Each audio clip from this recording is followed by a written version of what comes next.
तो हम लोग नहीं चाहते कि ये देश की तरक्की जाति मकड़ जाल में फंस करके रुक जाए। मतलब अभी तक देखिए खेती किसानी में सब जो पसीना चू रहा था अब वो किताबों में चू रहा है। ये जो लोग कह रहे हैं जातिवाद आ जाएगा, इसका मतलब आज तक इस देश में जातिवाद नहीं था, हम ये मान के चले ना। एक टीवी चैनल पे बैठ के 5 ब्राह्मण अगर डिबेट कर लेता है वो जातिवाद नहीं है। ये व्यवस्था जो बनाई है ये चंद मुट्ठी भर ब्राह्मणों ने बनाई है। और हाथी को अगर आईना दिखाया गया तो उसको पता चल जाएगा कि मैं कितना विशाल हूँ। ओबीसी की गिनती की पुरजोर मांग करता हूँ और उसके लिए जरूरत पड़ी तो अपने बलिदान भी देने के लिए तैयार है। आरएसएस और तालिबान में कोई फर्क नहीं है। आरएसएस और तालिबान का सेम कॉन्सेप्ट है, सेम आइडियोलॉजी है। 96 साल से उसमें ब्राह्मण प्रमुख रहे, क्या और जातियां देश के अंदर नहीं है? आपके समाज का 44 साल के बाद एक IAS दिया, क्या आपको शर्म नहीं आती है? ये 10% का समाज जो द्रोणाचार्य बैठा है कुर्सी पर, उसको हटा दो। नालायक और गवार प्रधानमंत्री चुना है देश को, जो 50 साल पीछे लेके चले गए। नमस्कार, मैं शंभू कुमार सिंह और आप देख रहे हैं नेशनल दस्तक। मैं इस समय दिल्ली में हूँ जहाँ जातीय जनगणना को लेकर एक बड़ी बैठक हुई है और तमाम ओबीसी SC ST OBC के जो युवा हैं वो मेरे साथ हैं, उनसे बात करेंगे। डॉक्टर इंजीनियर प्रोफेसर हैं। एक सेकंड भैया, आइए। तो आज कितने खड़ा हो जाइए सर, थोड़ा कोई दिक्कत नहीं है। क्या क्या बैठक में बातचीत हुई?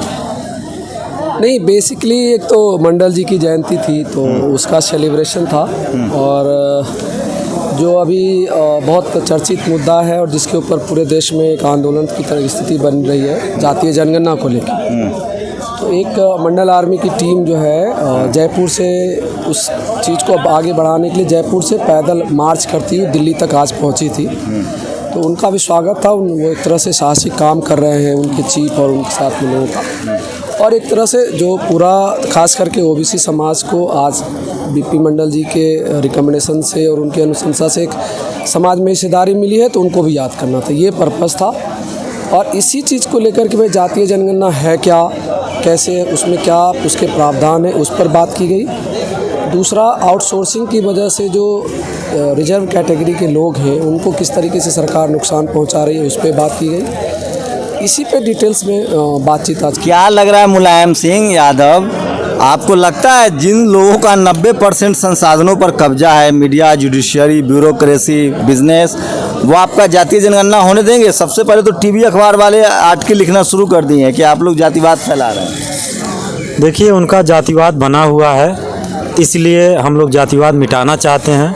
तो जितने भी ये कार्यक्रम हैं या जितने भी बहुजन आंदोलन हो रहे हैं वो देश से जातिवाद ख़त्म करने का। हम लोग जो है एंटी कास्ट मूवमेंट के पार्ट हैं, तो हम लोग नहीं चाहते कि ये देश की तरक्की जाति मकड़ जाल में फंस करके रुक जाए। तो ये जो जाति जनगणना का सवाल है ये नेशन बिल्डिंग का भी सवाल है और विशुद्ध रूप से एकेडमिक और नेशन बिल्डिंग का प्रोग्राम है। तो इसमें किसी जात को लेकर कोई वो विरोध नहीं। जो देश विरोधी लोग हैं वही इसका विरोध कर सकते हैं, जो देश की तरक्की के खिलाफ हैं, देश में अमन चैन। और कल तो NDTV जैसे चैनल का एक पत्रकार संकेत उपाध्याय कह रहा था कि इससे जातिवाद बढ़ेगा। आज इंडियन एक्सप्रेस में लोग लिख रहे हैं, JNU के प्रोफेसर बद्री नारायण सब लिख रहे हैं कि इससे जातिवाद बढ़ जाएगा, भूचाल आ जाएगा देश में। देखिए, जातिवाद नहीं बढ़ जाएगा, बेसिकली उनका जो जातिवाद है वो टूट जाएगा और देश डेमोक्रेटाइज होगा। जितने भी संस्थान हैं उसमें डेमोक्रेटिक वैल्यू इंश्योर होगी। सारे वर्ग समुदाय के लोग जब जाएंगे तो हर के राय और ओपिनियन ली जाएगी, तो इससे देश मजबूत होगा। तो बेसिकली वो लोग चाह रहे हैं कि घुन की तरह देश को चालने की। वो अब जितने भी बहुजन समाज के लोग जो पढ़ लिख रहे हैं अपने देश के, मतलब अभी तक देखिए खेती किसानी में सब जो पसीना चू रहा था अब वो किताबों में चू रहा है और लोग जो है चेतनशील हो रहे हैं और देश को बांटने, तोड़ने और पीछे ले जाने की वो सारी ताकतें जो थीं उसके खिलाफ जो जातियां, उत्पादक जातियां थीं, वो नए तरीके से बौद्धिक रूप से उनका मीमांसा कर रही हैं। तो सोचिए, आज बीपी मंडल साहब की जयंती। हाँ बताइए। आपका प्रश्न है उसका आंसर मैं देता हूँ। ये जो लोग कह रहे हैं जातिवाद आ जाएगा, इसका मतलब आज तक इस देश में जातिवाद नहीं था, हम ये मान के चले ना। मैंने तो कैसे लड़ेंगे? आपके पास टीवी नहीं है, अखबार नहीं है, सरकार आपकी नहीं है, आपका एक मेंबर ऑफ पार्लियामेंट नहीं बोल रहा है सर। 182 लोग ओबीसी से कैटेगरी से हैं, SC ST वाला सब नहीं बोल रहा है। आपके समाज में कितनी जागरूकता है? क्या कर लेंगे नहीं होगा जातीय जनगणना? पहला पॉइंट का पहले मुझे क्लियर करने दीजिए। मुझे उन एंकर्स को, उन प्रोफेसरों को मेरा पहला ये जवाब मुझे देना है कि पहले तुम जरा अपना जो है ना जाति अगर ख़त्म करना चाहते हो तो रोटी बेटी का संबंध शुरू कर लो। एक बात, जाति वहीं से पैदा होती है ना। संसाधनों में जो तुम बैठे हुए हो वो बिना एक टीवी चैनल पे बैठ के 5 ब्राह्मण अगर डिबेट कर लेता है वो जातिवाद नहीं है, लेकिन 5 यादव अगर बता रहे हैं ओबीसी भैया सुनिए, बहुत हंस रहे हैं आप। क्या नाम है आपका? विजय यादव, विजय यादव। कहाँ के रहने वाले हैं? गुरुग्राम। तो आइए मुलायम, कहाँ जा रहे हैं भाई? इधर आइए, इधर आइए। तो सनातनी हैं? बिल्कुल। मंदिर जाते हैं कि नहीं? हाँ जाते हैं। तो ये जाति जनगणना काहे करवा रहे हैं? इससे तो जातिवाद बढ़ जाएगा। नहीं, ये तो जरूरी है क्योंकि समाज में जिसकी जितनी संख्या उसको उतनी हिस्सेदारी मिलनी चाहिए हर क्षेत्र में, चाहे सामाजिक, राजनीतिक और आर्थिक क्षेत्र में। तो इसलिए समाज जातिगत जनगणना और सनातन, इसका मतलब आप सनातन व्यवस्था नहीं मानते? सनातन व्यवस्था में वर्णित है मनुस्मृति में कि ब्राह्मण ऊपर होगा, फिर क्षत्रिय होगा, फिर वैश्य होगा, फिर शूद्र होगा। ये व्यवस्था जो बनाई है ये चंद मुट्ठी भर ब्राह्मणों ने बनाई है। और उस व्यवस्था के आधार पर अगर आप इसको जितना मानोगे तो मैं समझ रहा हूँ समाज से हम। तो आप जो चढ़ावा चढ़ाते हैं सनातन व्यवस्था में मंदिर जाके, वो चढ़ावा कहाँ जाता है? मैं मंदिर जाता हूँ पर मंदिर में चढ़ावा नहीं चढ़ाता। ये मुलायम सिंह सर क्लियर कीजिए भाई जेएनयू वालों की, कैसे होगा हो? सनातन भी और जाति व्यवस्था भी टूटेगा, दोनों कैसे चलेगा एक साथ भाई? देखिए अभी तक SC ST की जनगणना हो रही ना जाति की। हाँ, तो उन लोग तो बाबा साहब ने धर्म उसका बदल दिया, बुद्धिज्म की तरफ है, जागरूकता है। आप देखिए, आप सनातन के आप लोग सिपाही हैं। नहीं, जैसे मैं कह रहा हूँ कि जो धर्म है, जैसे OBC पूरा समुदाय है, इसमें कई धर्म के मानने वाले लोग हैं, इस्लाम को भी मानने वाले लोग हैं। तो धर्म की गिनती करवा रही है ना सरकार, और आप लोग जाति गिनवा रहे हैं। नहीं, धर्म की गिनती हो रही है। सांप्रदायिक दंगे तो नहीं उससे बढ़ जा रहे हैं कि संप्रदायवाद बढ़ गया, कई संप्रदाय बढ़ गए। धर्म की गिनती हो जाए तो ठीक नहीं होगा? नहीं, धर्म की तो हो ही रही है, SC ST की भी हो रही है। यहाँ मांग है कि OBC की भी जनगणना होनी चाहिए, पिछड़ों की भी होनी चाहिए, और उसको किसी सनातन से या इससे जोड़ना मैं समझता हूँ उचित नहीं है। कैसे उचित नहीं है? जोड़ना भी उचित नहीं है। धर्म की गिनती करवा रही है ना सरकार। धर्म की हो रही है पर धर्म के अंदर जो वर्ग है, जो जातियां हैं, उनको उनकी भी गिनती और उनको उनके प्रतिनिधित्व। एक बात बताइए, सनातन धर्म मानते हैं ना आप, सनातन व्यवस्था? तो सनातन व्यवस्था के हिसाब से आप क्या हैं? सनातन व्यवस्था के हिसाब से सनातन व्यवस्था एक अलग है और उसमें जो अरे सर मैं आपसे पूछ, सुनिए, आप जाति में, आप सुनिए, मैं जाति से यादव हूँ। अरे मैं नहीं संवैधानिक जो कैटेगरी है उससे OBC हूँ। हाँ, तो संवैधानिक कैटेगरी पर बात कीजिए। देखिए मेरी बात सुनिए, संवैधानिक कैटेगरी में आप OBC हैं। बिल्कुल। और जो सनातन, जो ये सरकार कैटेगरी की गिनती नहीं करवाना चाहती है, उसका कहना है कि कैटेगरी नहीं गिनेंगे, धर्म गिनेंगे। तो आपका धर्म तो गिन लिया गया ना कि आप हिंदू हैं, खुश रहिए। नहीं, बात वो नहीं है, वो गिन लिया वो एक अलग विषय है। और जो संविधान में जो कैटेगरी बनाई OBC की, जिसमें कई जातियां हैं, उनकी भी गिनती होनी चाहिए ताकि इस देश में उनको भी बराबर की हिस्सेदारी मिल सके। एक बात बताइए, आप तो पढ़े लिखे लग रहे हैं, सनातन के हिसाब से आप संविधान के हिसाब से OBC हैं, सनातन के हिसाब से क्या हुए आप? मुझे लग रहा है, देखो समझ नहीं, सुनो मैं बताता हूँ। आप जो कहलवाना चाह रहे हैं क्या है सनातन के हिसाब से, वही बता देगा। देखिए अगर सनातन को धर्म की गिनती हो रही है, हम लोग नहीं, ये मैं आपको क्लियर कर दूं, मैं किसी की भावनाएं आहत नहीं कर रहा हूं, मेरा किसी धर्म से कोई लेना देना नहीं है। आप ना चीजों को मिक्सअप कर रहे हो।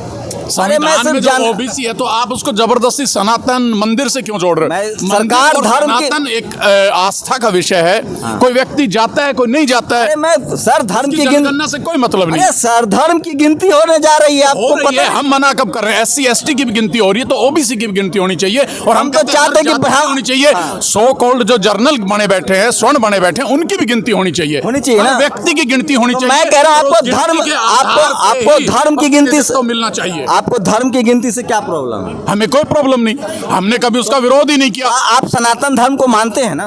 आप भी मानते हैं? नहीं, मैं नहीं मानता हूँ। नहीं, मैं तो बुद्धिस्ट हूँ।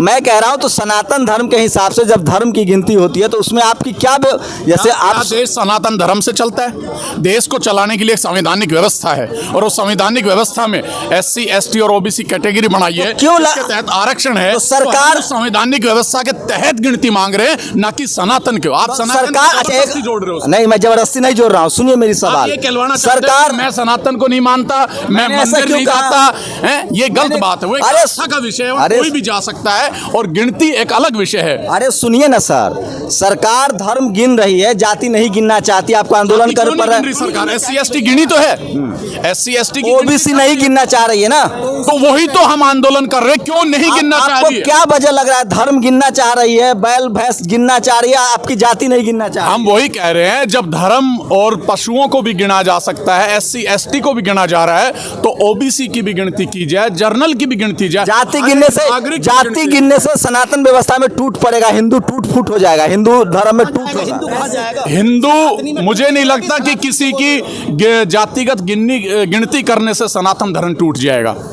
कैसे नहीं टूट जाएगा? अच्छा एक सुनो आपकी बात बड़ी करता हूँ। आप जो कह SC/ST की गिनती हो रही है, उससे धर्म टूट गया? नहीं, तो उससे बुद्धि, धर्म टूट वो गया। लोग तो बाबा साहब को मानते हैं, बुद्ध की तरफ बढ़ रहे हैं। बुद्ध आज भी 2011 की सेंसस में बाबा साहब जो बुद्ध धर्म मानते हैं, हम उसका सम्मान करते हैं, पर बुद्ध की 1.6% आबादी है, तो फिर कहाँ है बुद्ध? अच्छा, वहाँ मेरा सवाल बताइए, अच्छा बताइए, 9% आप लोग सनातन को मानने जाति गिनने से क्या फायदा हो जाएगा? जाति गिनने से ये फायदा होगा, जो आज 10% से कम आबादी, 10% से कम आबादी 90% संसाधनों पे कब्जा किए बैठी। कौन कब्जा किए बैठा है? वही जो अपने आप को स्वर्ण कहते हैं, उसमें 2, 4, 5 जाति आती है। 90% पर आप कैसे पता चल रहा है आपको? आपको कैसे पता चला कि 90% पे कब्जा नहीं है? अरे तो आप बताइए ना, अभी तो गिनती ही नहीं हुई है। ये पत्रकार ही सवाल पूछते हैं, कभी कभी पत्रकारों से भी सवाल पूछना चाहिए और उनको जवाब भी देना आप चाहिए। लोग जातिवाद बढ़ा रहे हैं, आप लोग हिंदू धर्म में टूट कर रहे हैं, इससे सनातन व्यवस्था कमजोर होगी। कोई कमजोर नहीं होगी, और हम अपने समाज के हक की लड़ाई लड़ रहे हैं। मैं समझता हूँ इससे सनातन व्यवस्था मजबूत होगी और सबको उसका अधिकार मिलेगा। अच्छा बताइए, आरक्षण का विरोध कौन करता है इस देश में? आरक्षण का विरोध, हाँ। वो तो आपसे बेहतर कौन जानता है? हमें कैसे पता भाई, हम तो पत्रकार है, बेवकूफ हैं। पत्रकार हो जितना, उसे मैं जानता हूँ। आपके पत्रकार हो, पर पत्रकार बाल की खाल निकाल रहा है आजकल, आप अच्छे से जानते हो हैं? सारा टीवी और अखबार वाला कह रहा है कि जाति की गिनती से जातिवाद बढ़ेगा, आप लोग वही काम कर रहे हैं, जातिवाद अखबार के जो मालिक है वो कौन है? ज्यादातर आप जैसे कुछ लोग अलग बेशक है, पर ज्यादातर वही मालिक है जो 10% के दायरे में आ जाते हैं, इसलिए वो विरोध कर रहे हैं या मना अच्छा एक बताइए, सरकार धर्म की गिनती करवा रही कि किस धर्म के कितने लोग हैं, लेकिन जाति नहीं गिनना चाहती, इसके पीछे आपको क्या मोटिव लगता है? इसके पीछे सिर्फ यही मोटिव है कि जो OBC है वो एक हाथी है, और हाथी को अगर आईना दिखाया गया तो उसको पता चल जाएगा कि मैं कितना विशाल हूँ। तो देखिए, सुनिए ये पहले हाथ दिखाए, देखिए ना। ये है हिंदू, कट्टर हिंदू है, सनातनी है, लेकिन ये आरक्षण मांग रहे हैं। मैं लेकिन सनातनी हूँ और भगवान कृष्ण और श्रीमद् भागवत गीता को मानने वाला हूँ, पर फिर भी मैं OBC की गिनती की पुरजोर मांग करता हूँ, और उसके लिए जरूरत पड़ी तो अपने बलिदान भी देने के लिए तैयार। लेकिन आपके इस मांग से ना, आपके इस मांग से जाति गिनने से धर्म का नाश होगा। हिंदू धर्म की जा रही थी जब धर्म का नाश नहीं हुआ। अगर धर्म का नाश होना होता तो जब हो जाता। तो इसलिए तो ब्राह्मण समाज कह रहा है, इसलिए तो ब्राह्मण समाज कह रहा है कि हिंदू एकजुट होगा और जाति की गिनती ना हो। सत्ता जो कम लोगों के पास है उसका सही से बंटवारा। अच्छा, एक सवाल का जवाब दिए, सनातन व्यवस्था के हिसाब से OBC जिसको आज कहते हैं वो शूद्र है और SC/ST अछूत है। शूद्रों का क्या काम है संसद में और क्या करके राजपाट ले? मैं देखो, पहली बात आपको क्लियर करूं, सनातन व्यवस्था की आड़ में जो शूद्र, स्वर्ण और क्षेत्रीय नहीं मानते हैं आप? मैं नहीं मानता। हम सनातन व्यवस्था को नहीं मानते, आप पुजारी बन जाएंगे। सनातन व्यवस्था और ये जो वर्ण व्यवस्था है, ये दोनों अलग चीज है। वर्ण व्यवस्था, अच्छा वर्ण व्यवस्था कहाँ से आया? गीता को मानता हूँ, और गीता में इस वर्ण व्यवस्था कहाँ से आया है? कहाँ से आया वर्ण? ये कुछ चुनिंदा ब्राह्मणों ने फर्जी किताबें लिख दी जिनको आप शास्त्र और पुराण बोल देते हो। गीता में ऐसा कोई जिक्र नहीं है कि ये शूद्र है, ये फलाना है, ऐसा कुछ नहीं। इसलिए गीता को कृष्ण भगवान ने जाति वर्ण व्यवस्था नहीं माना है। भगवान कृष्ण तो सबसे ऊपर थे। नहीं तो देखिए, ये हिंदू जाग रहा है। अच्छा बताइए, एक आखिरी सवाल, ये जो हिंदू, जो SC ST OBC को मैं हिंदू मानता हूँ, बिल्कुल है। तो ये आरक्षण जो है आपका, वो ब्राह्मण समाज, जनरल कैटेगरी के लोग जिसको आप सवर्ण कहते हैं, वो क्यों विरोध करता है जब आप कट्टर हिंदू हैं तो? सुनो, अब उन्होंने एक बड़े हमारे संसाधनों पर, संस्थाओं पे कब्जा कर रखा है। आप किसी से भी वो चीज़ें छीनोगे तो नेचुरल है, ह्यूमन नेचर, वो विरोध करेगा। पर हमें उस विरोध को नहीं देखना, हमें अपने अधिकार को लेना है, चाहे वो कानून के दायरे से बाहर जाके। ये तो सरकार के लिए बड़ी चेतावनी है और धर्म की राजनीति करने वाले के लिए भी बड़ी चेतावनी है कि उनका जो कट्टर हिंदू है, वो भी भाई साहब आरक्षण मांग रहा है। अब ये बड़ा मुश्किल मसला फंस रहा है। अच्छा, कितना पढ़े लिखे हैं आप? मैं डबल MA हूँ, इंग्लिश और पब्लिक एडमिनिस्ट्रेशन से। अब मुझे समझ में आ रहा है कि स्कूल कॉलेज जाने पर पाबंदी क्यों थी। ये सब पढ़ लिख के सनातन व्यवस्था को कमजोर कर रहा है। अब तो अलग खेल चल रहा है, ये कट्टर हिंदू भी आरक्षण मांग रहा है भाई। अब वही तो समस्या है कि आरक्षण हमको मिल गया और कट्टर हिंदू बने रहे और फिर से आरक्षण चला गया, तो इनको समझ में नहीं आ गया कहाँ चला गया। ये आइए, इधर आइए। देखिए मेरे साथ प्रोफेसर साहब हैं। हाँ आइए, आ रहा प्रोफेसर साहब है। और रुके अभी आप लोग बहस नहीं कीजिए। ये देखिए एक और कट्टर हिंदू है, इनको चुनाव नहीं लड़ने दिया गया था बनारस से, फौज में थे, दाल की शिकायत की थी, नौकरी चली गई भाई साहब की। सुने राजनाथ सिंह के यहाँ गए थे तो पता चला यादव है, तो कहा कि नहीं मिलेगी नौकरी, भागो यहाँ से। बिल्कुल कहा था उन्होंने, और इसी बेस के आधार पे मैंने चुनाव लड़ा था। लड़ने नहीं दिया गया, नहीं तो आप भी तो कट्टर हिंदू हैं। बिल्कुल है, ये देख लीजिए, बिल्कुल सनातनी हैं। बिल्कुल सनातन। जाति की गिनती काहे चाह रहे हैं आप? तो देशद्रोही वाला काम कर, जाति पाति में समाज को बांट रहे हैं। कहिए जय श्री राम, भारत माता की। मैं क्यों कहूँ, मैं जय श्री कृष्ण बोलूँ। जय श्री कृष्ण। भगवान भी अलग अलग जाति के हिसाब से भगवान है क्या? देखो, कृष्ण संपूर्ण सृष्टि को संचालन कर रहे हैं, इसलिए देखिए मैं ये सवाल क्यों, रुकिए, मैं ये सवाल क्यों पूछ रहा हूँ। सरकार जो है वो धार्मिक गिनती करवा रही है। जो SC ST OBC के लोग हैं वो मैक्सिमम रिलीजियस टेम्परामेंट के लोग हैं, हिंदू लिखते हैं। लेकिन अच्छा बताइए, एक बात बताइए, हाँ, धार्मिक प्रवृत्ति किसको कहते हैं? किस पे धार्मिक प्रवृत्ति का पैमाना क्या है? कोई धर्म तो मानते हैं आप? मानते हैं उसे, ये थोड़ी मानते हैं। भगवान कृष्ण ने से जो अर्जुन ने कहा, तो उन्होंने ये नहीं कहा आपका धर्म हिंदू या सनातन है, उन्होंने कहा युद्ध के मैदान में युद्ध करना ही आपका धर्म है। तो आप किससे युद्ध? मनुष्य का धर्म, उसका मैं बोलना चाहूँगा यहाँ पर। पहली बात तो ये बात कि कृष्ण ने क्या कहा, अर्जुन ने क्या सुना, वो लिखा किसने, ये ज्यादा जरूरी है। किसने लिख दिया और लिखा किसने और किस लिए लिया, ये ज्यादा जरूरी है। वो हम दूसरे का लिखा पढ़ा सुन रहे हैं। वेद व्यास जी ने लिखा है भाई। दूसरी बात हम आपसे बोलना चाहेंगे कि पेरियार ने, लोगों के इस जातीय आंदोलन, जातीय जनगणना की मांग से समाज टूट रहा है, हिंदू धर्म कमजोर पड़ रहा है। जवाब दीजिए इसका। अरे भाई, सारा टीवी अखबार कह रहा है बात। जब जंगल में शेर कितना है, चीता कितना है, बानर कितना, गधा कितना, ये गिनने से जंगल नहीं टूटा तो समाज कैसे टूट जाएगा? पहली बात। दूसरी बात, इनका मैं जवाब इन लोगों की बात का एक जवाब देना चाहूँगा मैं कि पेरियार ललई, पेरियार साहब, फूले साहब, अंबेडकर साहब, उन लोगों ने जो रास्ता हमको दिखाया वही रास्ता हमारे लिए है। अंबेडकर ने वॉल्यूम 6 के पेज नंबर 84 पे लिखा है कि जो हिंदुत्व है वो मानवता विरोधी है। तो हमारे जैसे लोग जो मानवता में विश्वास ये भैया कह रहे हैं कि डॉक्टर अंबेडकर को कोट कर रहे हैं, 22 प्रतिज्ञा डॉक्टर अंबेडकर को। मैं 22 प्रतिज्ञा की बात, जो ब्रह्मा विष्णु महेश में विश्वास नहीं करना है, हम नहीं करेंगे। तो हमारा ये हिंदू और हिंदुत्व धर्म से कोई वास्ता नहीं है। हम जो है वर्ण व्यवस्था में भरोसा नहीं करते हैं, हम ईश्वर में भरोसा नहीं करते हैं, क्योंकि हम गौतम बुद्ध को मानते हैं। हम आत्मा में भरोसा नहीं करते। मेरा सवाल नहीं, आप किसी को भी मानिए, किसी को भी मानिए। हाँ, अरे उससे कोई दिक्कत नहीं। मेरा सवाल ये है, मेरा सवाल वो नहीं है सर, सुनिए ना सर। अरे बात में सवाल है मेरी बात सुनिए। अरे आस्था किस बात की आस्था है?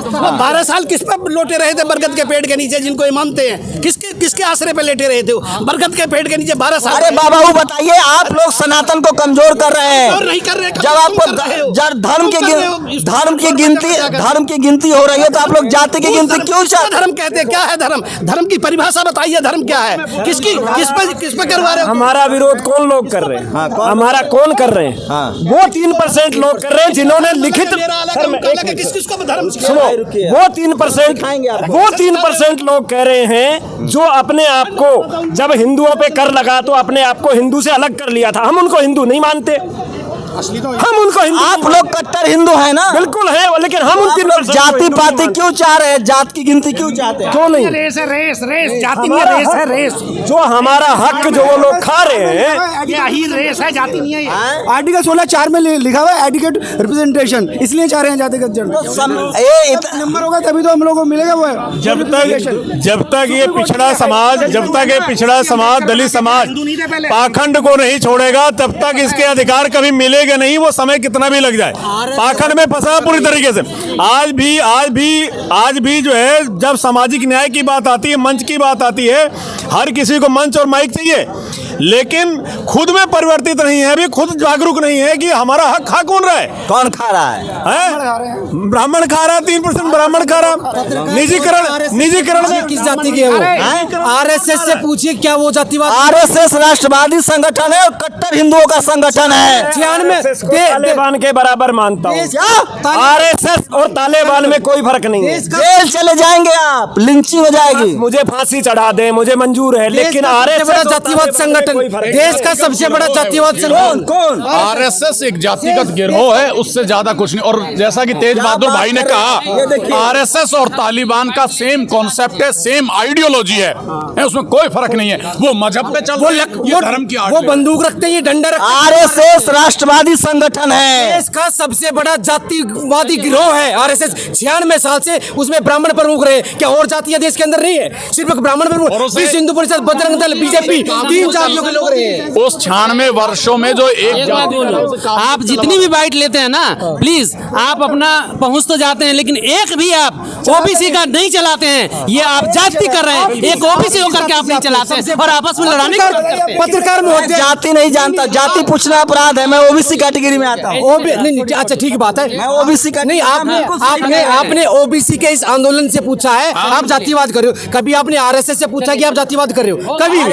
राष्ट्रवादी संगठन है। नहीं, 96 साल से क्या उसके 96 साल से ब्राह्मण प्रमुख। आप लोग जाति जनगणना क्यों चाहते हैं ये बताइए? इसलिए चाहते हैं हमें अपने परिवार की गिनती करने का अधिकार नहीं। हमें परिवार का पता नहीं कि हमारा परिवार कितना बड़ा। क्या फायदा होगा जाति गिनने से? क्या फायदा होगा? जितनी जिसकी जाति गिनने से क्या फायदा? क्या होगा बता देते हैं। इस 70 साल के आजादी के इतिहास में आपके समाज का 44 साल के बाद एक आईएएस दिया। क्या आपको शर्म नहीं आती है?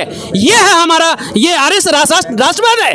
क्या आपको शर्म नहीं आती ये बात बोलते हुए? 44 साल के बाद आपको एक आईएएस मिला। ओबीसी में एक आईएएस 44 साल लग गया। मंडल कमीशन लगने के बाद पहला आईएएस मिला था हमें। और मंडल कमीशन से जाति पाति जातिवाद बता देते हैं।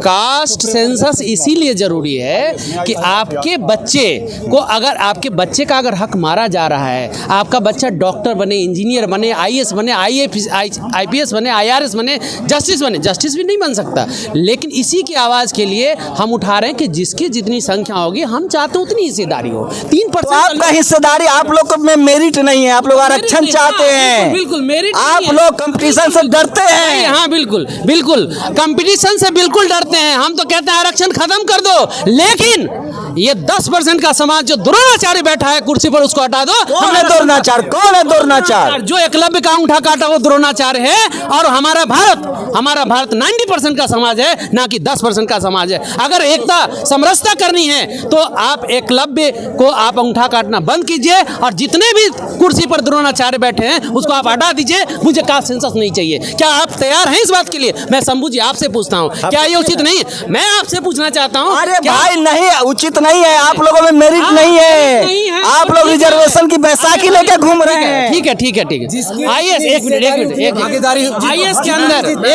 आईएएस के अंदर आज 10% का जितना समाज है, 10% का जितना समाज है, आईएएस के अंदर, मेरिट के अंदर, रिटन में, मेंस में, पीटी में कम नंबर होता है। और क्या, और आप इंटरव्यू हटवाइए सिविल सर्विस। अच्छा एक बताइए, अब नौकरी कहाँ मिलेगी? अब तो सारी कंपनियां बिक रही है, क्या कर लीजिए? उसी की तो लड़ाई है, सब कुछ का प्राइवेटाइजेशन हो रहा है। और आरक्षण तो मोदी जी सबसे ताकतवर प्रधानमंत्री, जो कर रहे हैं सही कर रहे हैं। सबसे नालायक और गवार प्रधानमंत्री चुना है देश को, जो 50 साल पीछे लेके चले गए। ये लीजिए, मोदी जी को कह रहे हैं बताइए। इसमें मैं समझ रहा हूँ अब इसको खत्म किया जाए। जो क्यों आप देखिए ये प्रतिनिधित्व का मामला, आरक्षण कोई भीख थोड़ी ना है जो हमें भीख अरे चाहिए। आप लोगों में मेरिट नहीं है। कौन कहता है मेरिट नहीं है? खेत जमीन का सीना फाड़ करके खेती करना सिखाया, नाव बनाया, तमाम सारे संसाधन हम लोगों ने बनाया, वो चुटियाधारी लोग आप लोग आप क्या जानते हैं कि इस बार चाहे 5 साल के उसमें आईएएस का आप मेंस निकाल के देखिए, जितने भी 90% ऐसे रिजल्ट हैं जो एससी एसटी और ओबीसी का ज़्यादा मार्क्स है और इंटरव्यू में उसको कम करके छांट दिया जाता है। क्या इंटरव्यू में 300 मार्क्स में इंटरव्यू में जाते अरे फर्जी बोल रहे हैं, कोई डाटा है आप? डाटा में आज ही शंभू जी आज ही आपको डाटा भेजता हूँ। इंटरव्यू का दलीप मंडल साहब ने कितनी बार डाटा शेयर किया है? दलीप मंडल जी ने अभी आपने बिहार का, ठीक है, पीसीएस आपने देखा है, ठीक है, दोनों का कट ऑफ बराबर है। दोनों का कट ऑफ क्या है? बराबर है। क्या अगर हमें सेंसस उसके अनुसार मिलता है? अच्छा बताइए, ये ओबीसी एससी एसटी पढ़ जाएगा तो मुसलमानों के खिलाफ दंगा में कौन शामिल होगा? अरे मुसलमान 90% का मतलब क्या है? क्या एक डेटा, ये दिल्ली पुलिस का एक डेटा मेरे पास है। इसमें ओबीसी की कट ऑफ जनरल से ज्यादा है। देखिए, आज मेरी कोशिश थी कि जिस तरह से टीवी और अखबार में बैठा एंकर सवाल करता है एससी एसटी ओबीसी को, जिस तरह से कहता है कि तुम लोग बैसाखी से चलते हो, मेरिट नहीं है, मैंने सोचा था कि ओबीसी लोगों से सवाल पूछूं कि इनका क्या जवाब है। जागरूकता तो आई है, ये संविधान भी समझने लगे हैं, ये इस देश के कॉन्स्टिट्यूशनल राइट्स को भी समझ रहे हैं और अब इनमें वो लॉजिकल पावर आ गया है कि ये जो अगर आप इनको कहेंगे कि संविधान माफ़ कीजिएगा आरक्षण बैसाखी है तो उसका करारा जवाब भी देते हैं। मैं फिर कह रहा हूँ, ये वो तमाम सवाल थे जो इस देश के सवर्ण मीडिया, टेलीविज़न, अखबार वाले पूछते हैं, जहाँ एससी एसटी ओबीसी का पत्रकार नहीं है, सुप्रीम कोर्ट में जहाँ एससी एसटी ओबीसी माइनॉरिटी के जजेज नहीं हैं, कॉलेज, मैं फिर कह रहा हूँ, जातिवाद का तरीका बहुत महीन हो गया है। जातिवाद अब कॉलेज, यूनिवर्सिटी, जुडिशियरी, मीडिया और बिजनेस जो पावर सेंटर्स हैं, गाँव से हटके वो शहर में आ गया है। और मैं फिर कह रहा हूँ कि बीपी मंडल साहब वो शख्स थे जिन्होंने 2400 जातियों को एक धागा में बांधा, जिसको ओबीसी कहा। डॉक्टर अंबेडकर ने इस देश को एससी एसटी ओबीसी माइनॉरिटी कहा और जनरल कहा। तो जातीय को समूह में ये देश बटा था। ये कृषि प्रधान नहीं, जाति प्रधान देश है। और अब जाति के आधार पर लोगों की जागरूकता हो रही है। उनको लगता है कि उनका रिप्रेजेंटेशन नहीं है, चंद मुट्ठी भर के जो जाति के लोग हैं उनका सिस्टम पर कब्जा है और वही लोग टीवी अखबार में बैठे हैं, जुडिशियरी में बैठे हैं। अभी लंबी लड़ाई लड़नी होगी इन लोगों को, क्योंकि इनके पास न तो मीडिया है न अखबार है, इनका समाज भी बहुत जागरूक नहीं है। अभी इनके नस्लें कॉलेज यूनिवर्सिटी पहुंचने लगी है जब से मंडल कमीशन का इम्प्लीमेंटेशन हुआ है। अर्जुन सिंह को थैंक्स कहिए, बीपी सिंह को थैंक्स कहिए, दोनों सवर्ण समाज से थे, लेकिन उन्होंने मंडल कमीशन को लागू किया। जागरूकता तो आ रही है, लेकिन एक अभी लंबी दूरी तय करनी है। सरकार की कोशिश है कि धर्म के नाम पर इनकी गिनती कर ली जाए और इनको समझा दिया जाए, लेकिन जैसे जैसे ये कॉलेज यूनिवर्सिटी जा रहे हैं इनको लगता है कि ये भले कट्टर हिंदू हैं लेकिन इनके अधिकार जो हैं वो छीने जा रहे हैं। मेरे सारे सवाल आज जो थे वो सवर्ण मीडिया की तरह थे, मनु मीडिया की तरह थे। कैसा लगा आपको ओबीसी का जवाब? कितनी जागरूकता आई है ओबीसी में? आप लोग शालीन तरीके से अपनी प्रतिक्रिया जरूर दीजिए। शंभू कुमार सिंह, नेशनल दस्तक, दिल्ली।